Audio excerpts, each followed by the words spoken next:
Mais donc je le mets dans le meilleur, mais je le mets aussi, peut-être dans le pire. Enfin, tu vois, je le mets dans une balance. C'est-à-dire que ça reste un intellectuel de renom, sur lequel on peut pas cracher. Que je suis très incentivé et très biaisé sur le succès du Web3. Donc, c'est-à-dire que, étant donné que j'ai la majorité de mon patrimoine qui est dans le Web3, bien sûr que oui, ça me fait chier dès qu'il y a un connard qui vient cracher dans la soupe.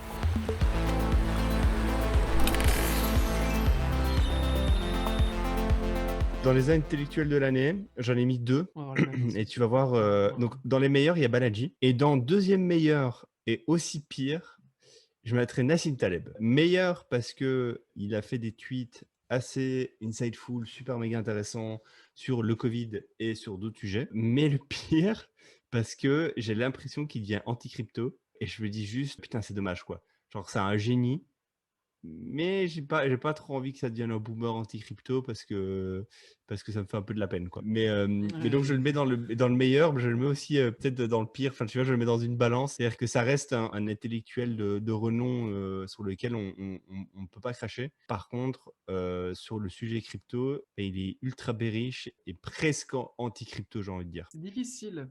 Ça, c'est j'ai vu les mêmes tweets que toi passer, j'ai vu le même FUD passer. C'est difficile pour moi d'oublier le fait que je suis très incentivé et très biaisé sur le succès du Web3. Donc, c'est-à-dire que, étant donné que j'ai la majorité de mon patrimoine qui est dans le Web3, bien sûr que oui, ça me fait chier dès qu'il y a un connard qui vient cracher dans la soupe.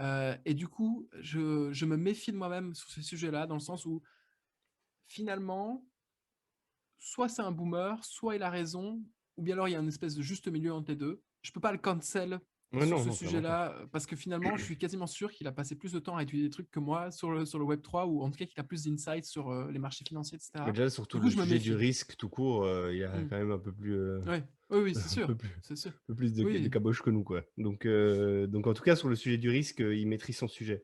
Ce qui est marrant, c'est qu'il avait quand même. Enfin, du coup, il a quand même fait tout un passage. S'il n'a pas été d'office dubitatif par rapport à la crypto, puisqu'il a quand même contresigné la préface du livre qui s'appelle The Bitcoin Standard, qui est sorti il y a quelques années. Je ne me rappelle plus du nom du mec qui l'a écrit. Euh, et entre-temps, depuis, il a changé d'avis. Donc, à voir. Je sais pas, je sais vraiment pas. Je me méfie de moi-même sur ce sujet-là.